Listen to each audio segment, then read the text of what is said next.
Okay.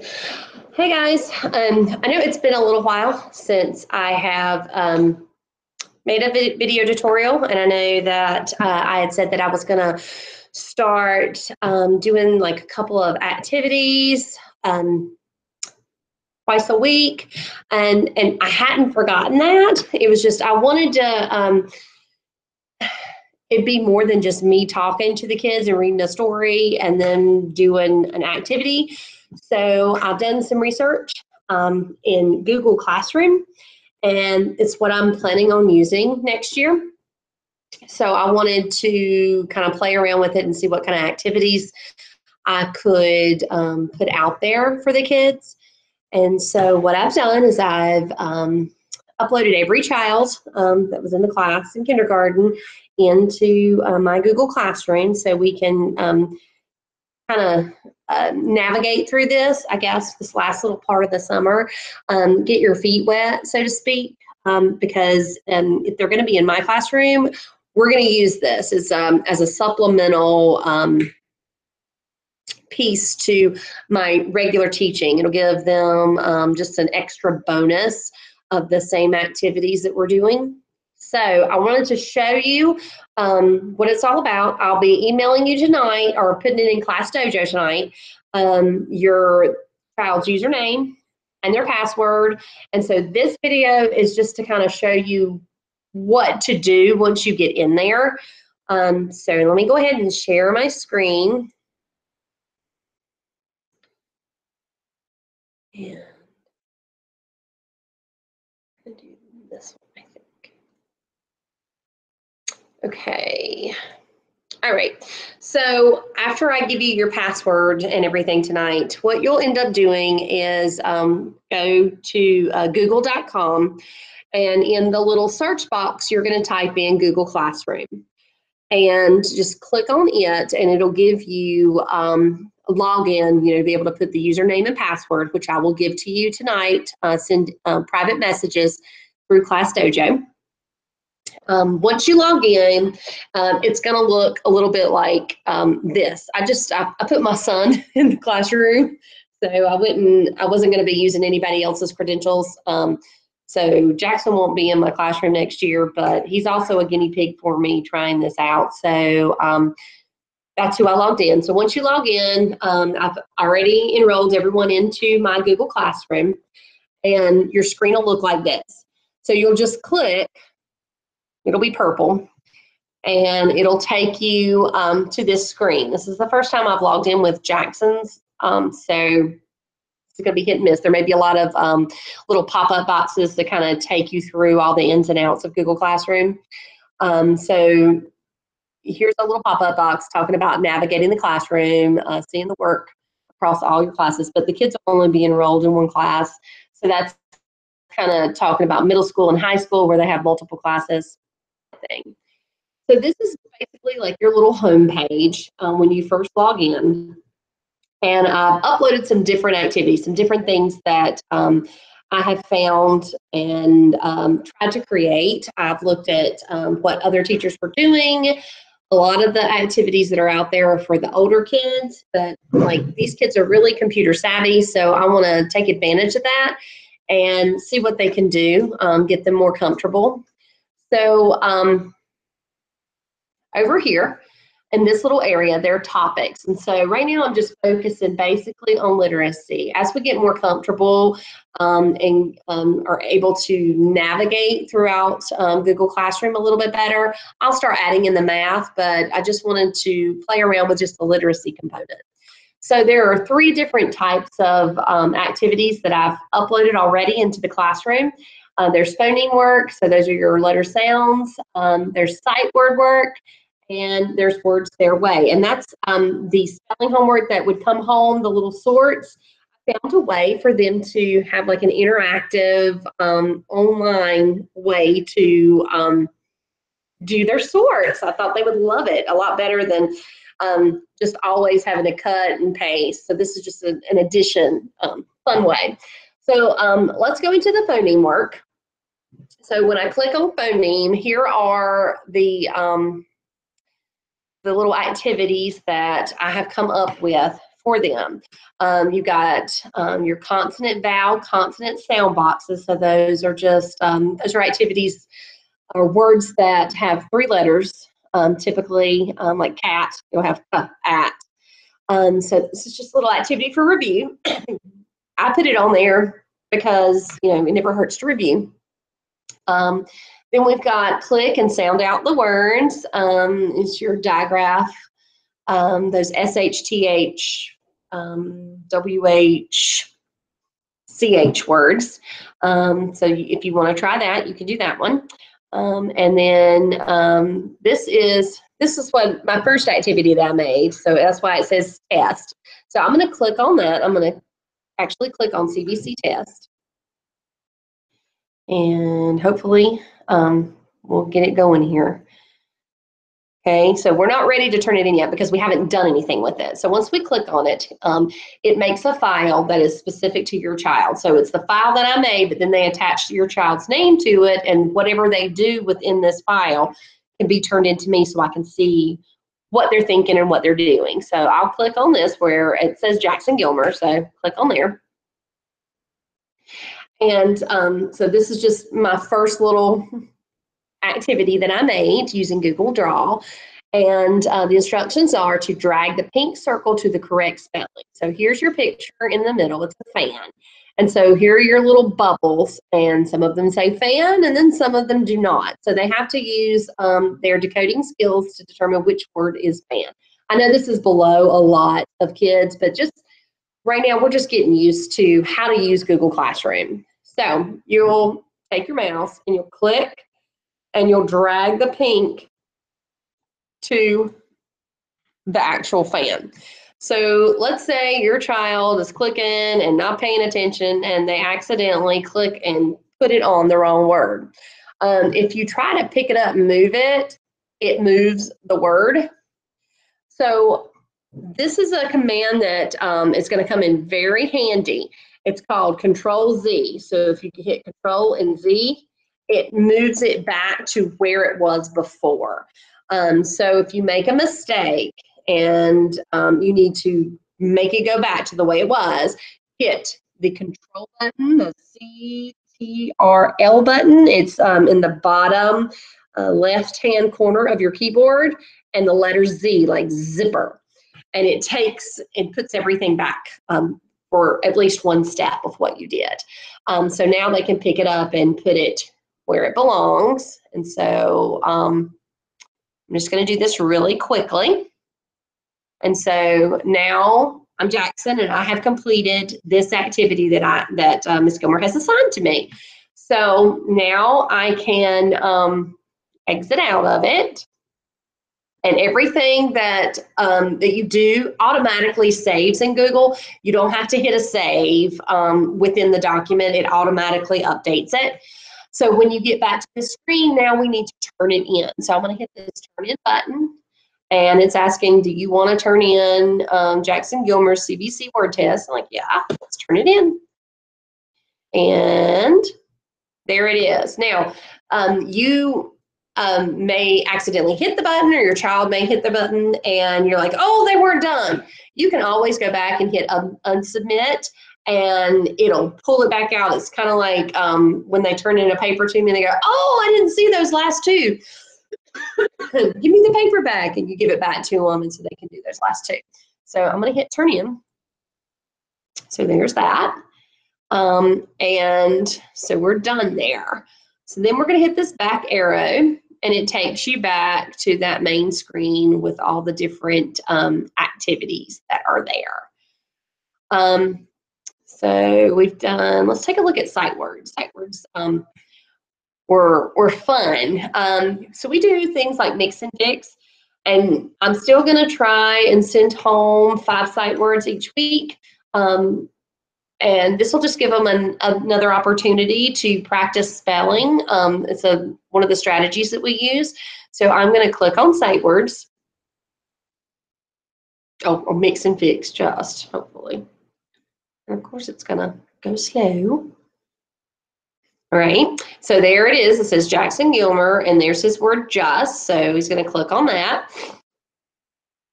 Now, I use Google Slides for this activity just because in the other program, it only let me do one screen, and that's all you can do.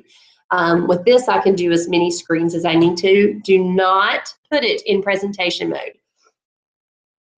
You need to leave it just like this so that you can manipulate the letters. So mix and fix, and what mix and fix is I give them a bunch of jumbled up letters, and they have to put the letters in the right order to spell that word. Their model can be up there, but I kind of want them to not use the model. But if they need to, it's there for them.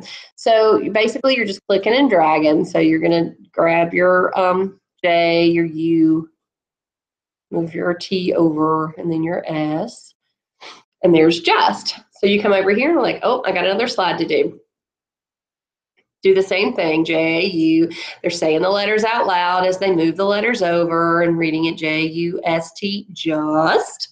And then when there's one more, because we try to do things 3 times each. So as they move it over, J, U, S, T, just. Awesome. All right, so we've completed that. So remember, it automatically updates as you move things around. You can see right here, it says all changes saved in Drive. If you click the program that they're doing, it takes you back to this screen. We've completed it, so now I want to turn it in. And it's doing the, are you sure? Yes, I'm sure. So he's completed that. So that's another little activity. And every time they complete one of these and they hit turn in, it sends it to my Google Classroom account. And I can see what the kids are doing. I'm able to give them feedback. I'm able to look and say, hey, they may not have understood this. I know that these strategies and these activities are very simple for them right now, but like I said, this is just trying to get around the Google Classroom program and get comfortable with it. So when I start putting more complex activities, it'll be a lot easier for them. Let's see, Words Their Way. This I thought was super awesome. I was so excited when I found this. This is it's using Google Slides and using a website to be able to do our sorts. So what I did is I went through the entire book. There were 50 sorts. And so I made a sort for each one. And so based on what they get each week, so if they get sort 1, they'll know. I'm going to have like a little notebook that shows them, hey, I'm in the yellow book, and this is sort 3 this week. So let's just do sort 6. So that's based on the sorts that they know. It pulls up this website. And so here is their list of words. When they first get the list, so it kind of teaches it to them. It tells them what the word is and how to spell it, and gives it used in a sentence.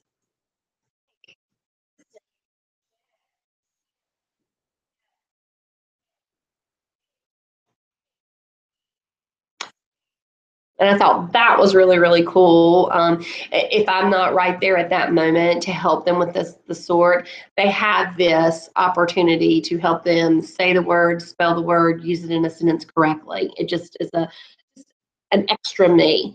Then there's the practice.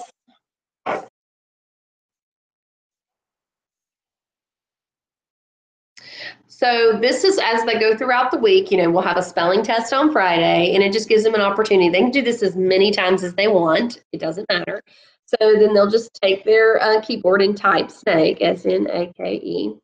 And let's say they do it wrong. We're just, I wanted to show you what that looks. Well, let's see what it looks like when they do it right. And you click the little check down here. Gives them immediate feedback. And then you hit the arrow to go to the next word. All right.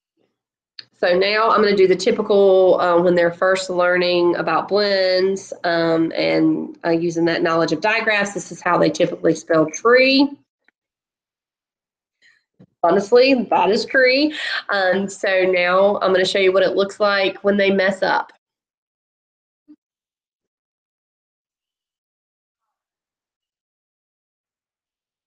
It gives them that immediate feedback. It shows them what the word is supposed to be. It keeps up what they had.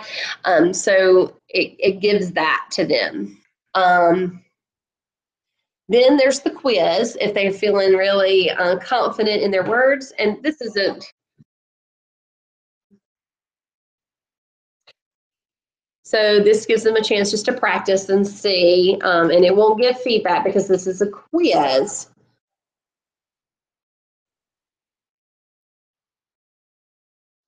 I'm sorry about the computer voice. It wouldn't let me, it doesn't let you have an actual human voice. It's the computerized voice, so it sounds a little funky. Sometimes some of the words, that's the only drawback, that some of the words you really can't understand them. So they have to listen to the sentence to say, oh, that's what she said. So you go through it, and I'm just going to go through here so you can see.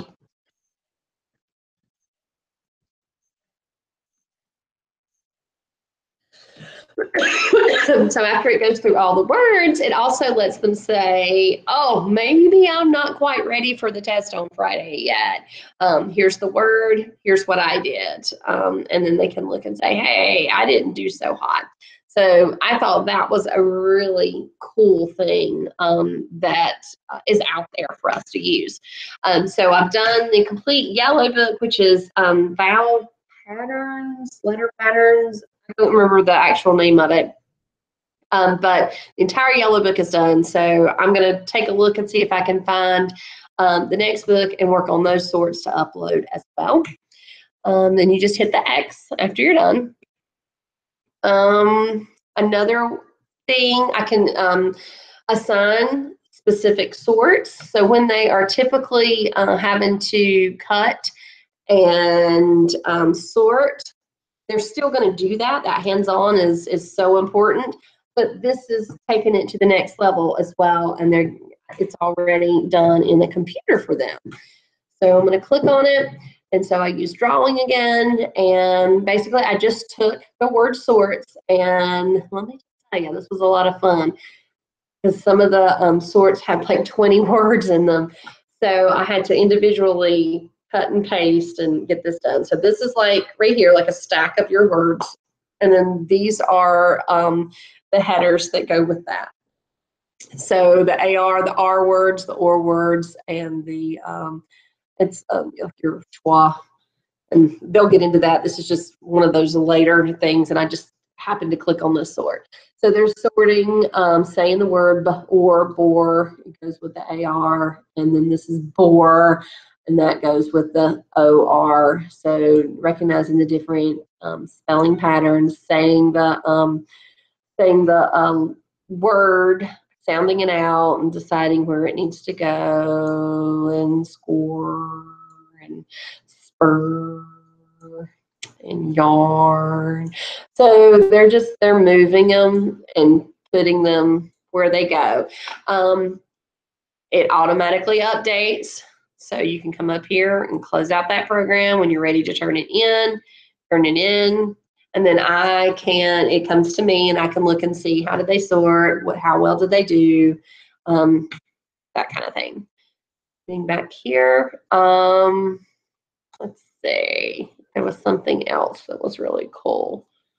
A lot of it is just, just getting in here and exploring and seeing what's going on. Oh, this was cute too. It's the same website, still using the Google Slides, kindergarten sight words.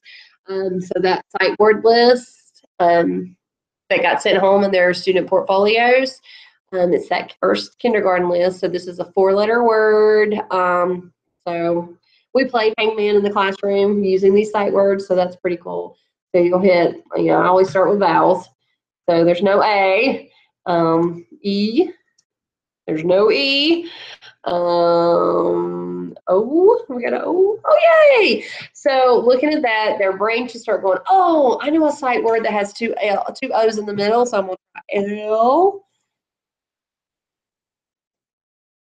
And, oh, I think I know my word.